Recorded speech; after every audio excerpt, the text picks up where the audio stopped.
Hey, my name's Sophia. Last year, I changed my status to MS and added a wedding band to my collection of courtroom victories.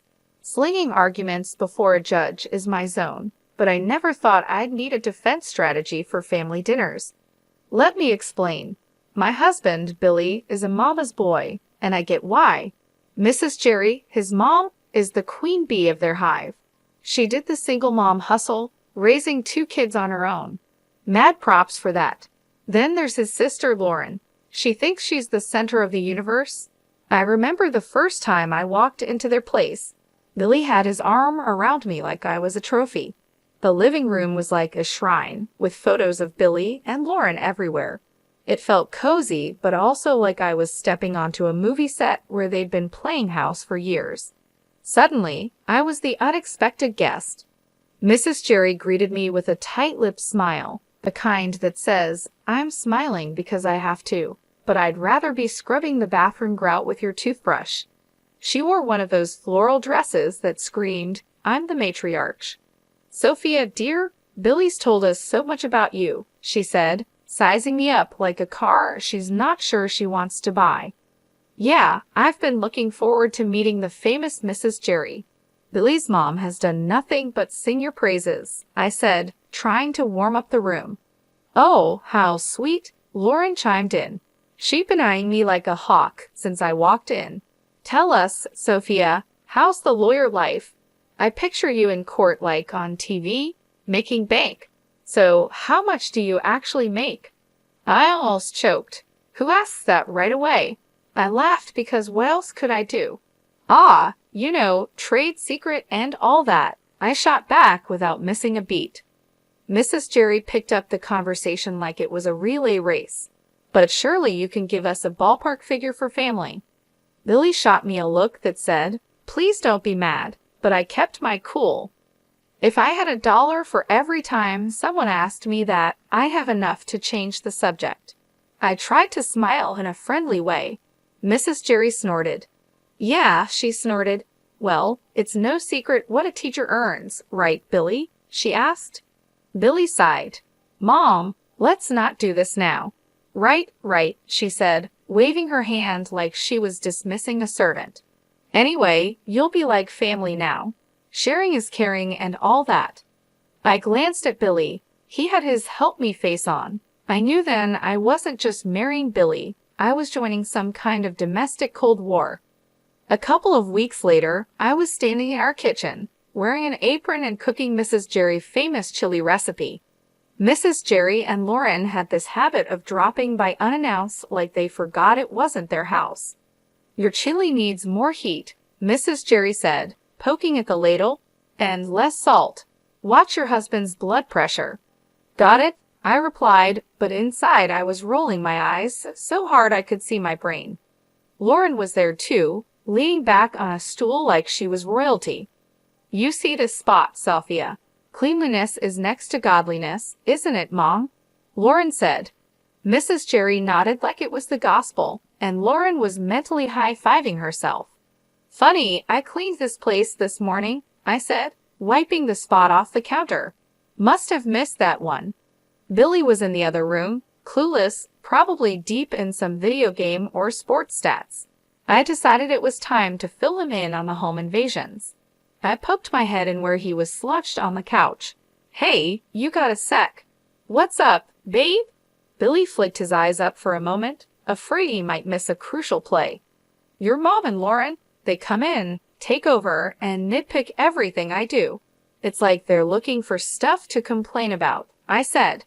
Ah, Sophia, they mean well? You know they're just. Billy scratched his head. I'll talk to them. They'll chill out. Back in the kitchen, it felt like the final round of a cook-off where I was the only contestant and the judges were out for blood. So, Sophia, when's dinner? Billy must be starving, Lauren said, glancing at me like I was the help. Whenever the chili decides it's ready, I replied. I respond, but I keep my voice light. It's a tricky situation. Dinner lands on the table, and I scan their faces. Mrs. Jerry stirs her food around, inspecting every bean like it holds the secret to the universe. Bit different from how I make it, Mrs. Jerry finally says. That's code for nice try, but you're no match for me. Billy dives in though. Bless him.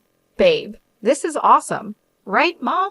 Lauren mutters, sure, and Mrs. Jerry just shrugs like she's agreeing with the worst food critic. After they leave, Billy is slapping his belly, saying it's all good. I watch the door shut behind them, feeling tiny, like I'm losing at a game I didn't sign up to play. The next time they pop over, it's the same old tune, like nothing changed. I must have been dreaming to think a few words from Billy might turn the tide. Still, I asked him to talk to his mother about boundaries. I thought getting married was the hard part. Fitting into Billy's family is the real challenge. They've got their own idea of family, and I'm not in it yet.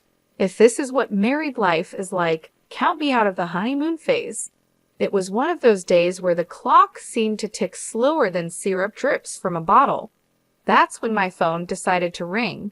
Glancing at the caller ID, my heart sank. It was Mrs. Jerry again. Sophia. Her voice was stern, and it did nothing for my headache. You think you can just snatch Billy away from us, huh? Her words stung like vinegar on a paper cut. I glanced over at Billy, hoping he'd at least flinch at his mother's tone. Nothing. He's glued to the TV screen, a statue with a heartbeat. Mrs. Jerry, it's not like that. We're just trying to set up some boundaries, I said, my voice thin. Boundaries, she fumed. That's just a fancy word for shutting us out. You can't do that to us, to me. He's my son. I blinked back frustration. Billy was still silent, looking like someone shrunk his spine in the wash. Listen, it's normal for married folks to want their own space. I tried to keep the edge out of my tone. Space. He's never needed space before you came, she retorted sharply.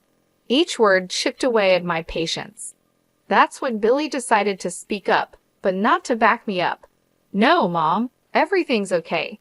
Sophia's not, she's not being unreasonable, I guess, he said, but his voice was like wet cardboard. Billy, I just can't believe this.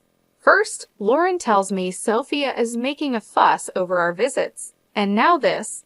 Mrs. Jerry sounded hurt, and Billy jumped on that. Lauren said that. Billy turned to me, eyebrows raised, as if I was the one causing trouble. Yeah, she did, and I think she's right.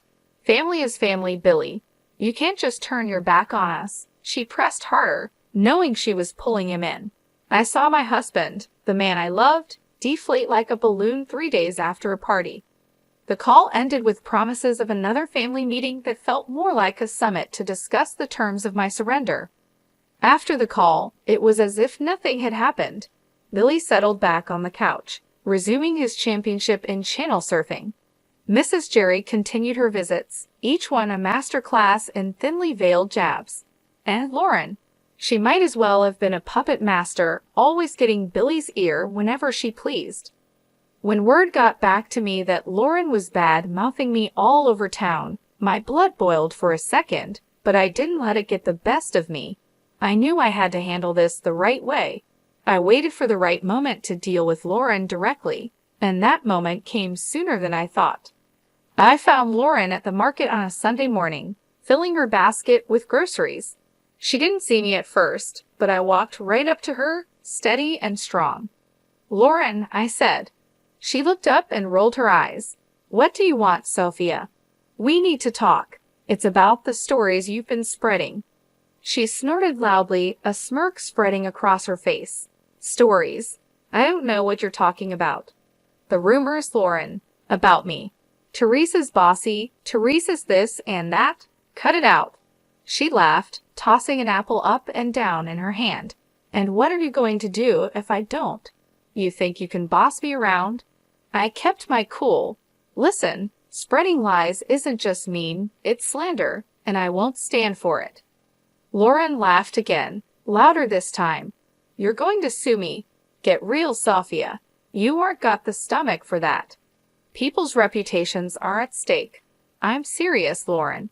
Keep it up, and yes, I will take legal action if I need to. The arrogance just poured off her as she leaned in close. You're in way over your head, little Miss City Lawyer. Going to take me to court. This isn't a joke, Lauren. I'm giving you a chance to stop this nonsense before it gets serious. She shoved her face closer to mine, a challenge plain in her expression. Bring it on, Sophia. Do your worst. With that, she spun on her heel, almost knocking over a display of canned beans, and left me standing there. Her laughter echoed through the aisle long after she was gone. I walked back home slower than usual, thinking everything over. Later that day, when my husband came back, I told him what happened. He was in the middle of taking his boots off, and he froze, one boot off, the other still on. You did what now? He asked. I told Lauren off. I threatened her with legal action if she doesn't stop spreading rumors. His face went red, then white. You couldn't just let it go. Why did you have to stir the pot, Sophia? I straightened up, because it's not right and I won't be walked over, not by her, not by anyone. We were silent for a while, both lost in our thoughts. It was clear this was more than a little family squabble. It was a line drawn in the sand, and I had to stand my ground. He just stood there with that same lost puppy look that's becoming permanent on his face. I threw myself onto the couch, fuming. The gossip might calm down for now, but Lauren is the kind of weed that keeps sprouting up. No telling when she'll start yapping again. And Billy? God knows if he'll ever find the guts to stand up to them. Right now, I just need to cool off and figure out my next move in this messy game they're all too eager to play. The whole mess with Lauren had me weighing my options like a pros and cons list in my head. I signed up for a life with Billy, not a daily soap opera with his family. And with things going from bad to worse, the word divorce started rattling around in my brain like loose change in a dryer. Then, as if on cue, Mrs. Jerry, the town's self-appointed gossip queen and Lauren's godmother, called me up. Sophia dear, she chirped like a bird that spotted a worm. We're throwing a little party for Lauren's engagement. It's happening at Giuseppina's next week. We'd love to see you there. The tone of her voice was all fake niceness, the kind that practically screams, I dare you to show up. After hanging up, I stared at the silent phone, thinking how this invite smelled like a setup. Billy was already on edge, and now this. I couldn't help but blurt out to him, guess who's got plans for us next week? He was sitting at the kitchen table, his forehead creased like he was trying to iron out a thought. Who's scheming now? Your sister's engagement party, I said. I say it straight out. We're invited, courtesy of Mrs. Jerry. Billy's face goes a shade paler, the crease deepening. Oh hell. Yeah, oh hell sounds about right. So what's the plan here, Billy? We going to roll over and play nice or what? He's quiet for too long, and I'm not having it. Come on, spit it out. Billy finally looks up, his eyes serious. Sophia, it's family. I think we should go.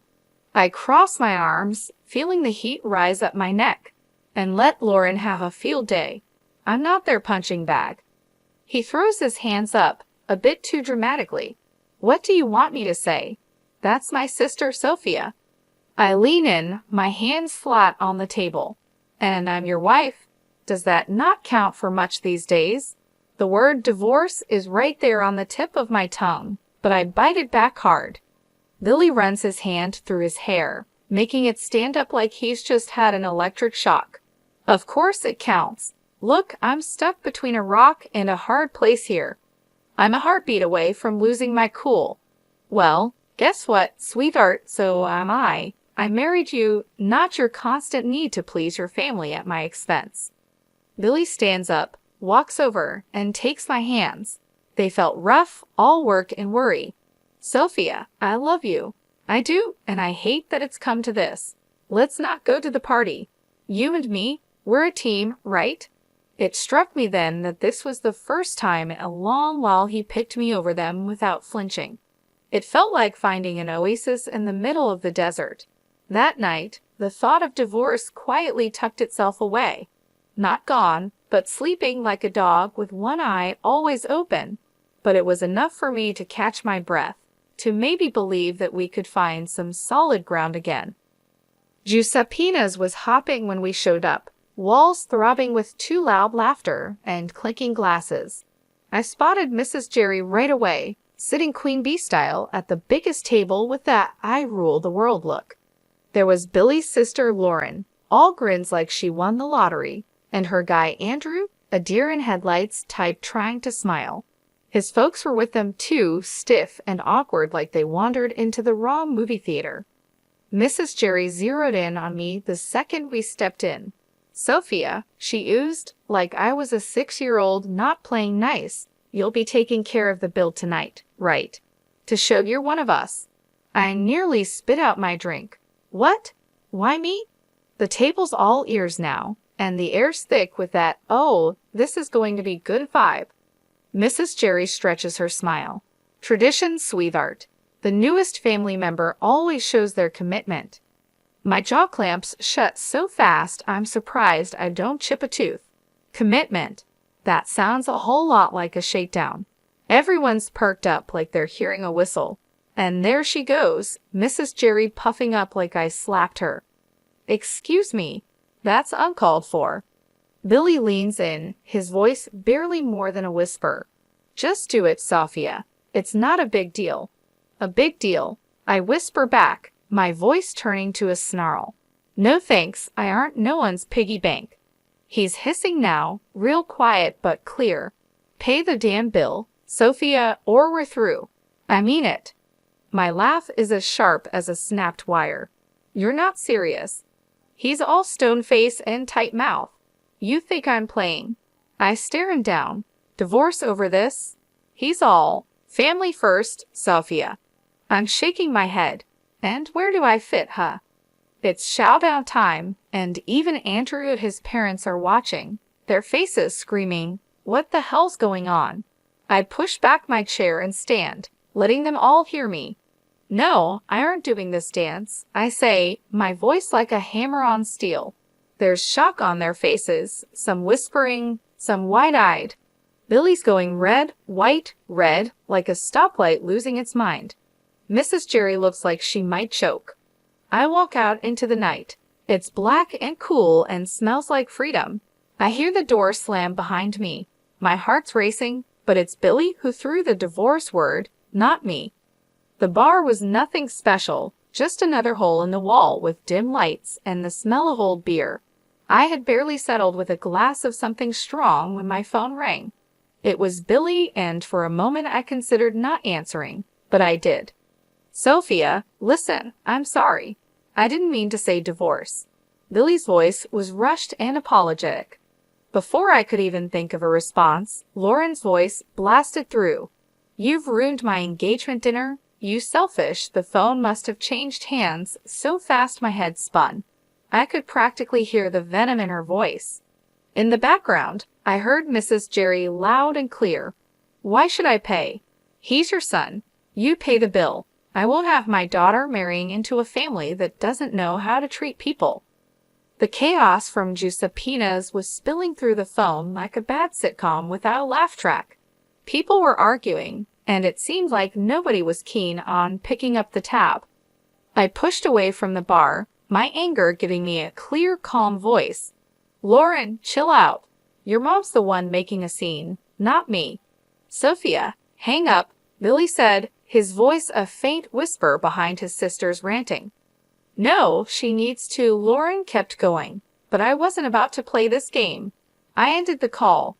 The screen showed a string of missed calls and texts that I swiped away. They were probably all about the same thing. Guilt and blame, the usual. I looked at the bartender. "Another one, please." He nodded, pouring another shot without a word. Silence settled around me, except for the low murmur from the regulars scattered around. I tried to collect my thoughts. My phone screen lit up again, showing Billy's name. The guy just didn't know when to quit. I flipped the phone face down, letting it go to voicemail. It was futile to talk when the whole crew was going off the rails back there. A few drinks later, the door to the bar creaked open, and in came a chill gust of evening air, but I didn't look up. It didn't matter who was coming and going. I thought about what had just happened and what it all meant. Here I was, sitting in a bar because my in-laws decided I was the bank, and instead of understanding, my supposed partner turned it into an ultimatum. I finally picked up my phone and typed out a text. Billy, we're done. Lauren can think what she wants, and your mom can deal with her own damn bills. I won't be part of this circus anymore. Just as I hit send, the phone rang again. This time, I shut it off. I was tired of the arguing, the demands, and above all, tired of feeling like I was alone in a partnership that was supposed to have my back. When the room finally stopped spinning and my head felt a little clearer, I knew what had to happen next. It was time to start looking forward, even if I had to do it on my own. No more games, no more being the scapegoat for a family that couldn't see past their own drama. I walked out of the bar, leaving the noise and the night behind. The air was getting colder, and the city lights were starting to blur into the coming darkness. The road ahead was uncertain, but for the first time in a long while, it was mine to take. What a mess that last evening was. The whole thing at the restaurant blew up bigger than anyone thought. The groom had had it up to here with the drama and ditched the engagement right then and there.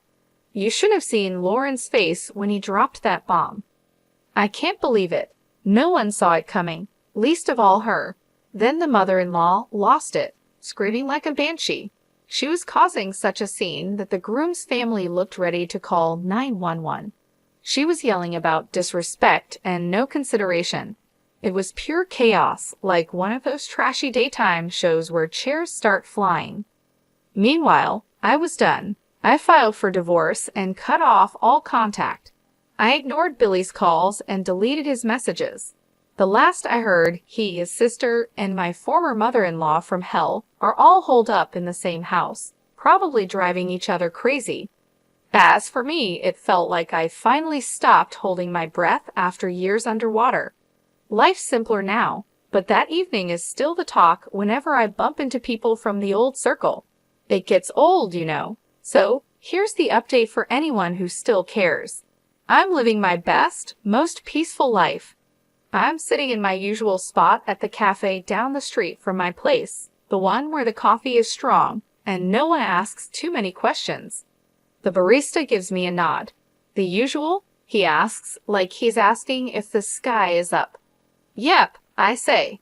That's what my days are like now, no fluff or meddling in laws. Work's a breeze when it's just that work. Free time is mine to enjoy without guilt trips or obligations. I curl up on my couch, the one piece of furniture that's followed me through all the moves. The springs are shot to hell, but it fits my back just right.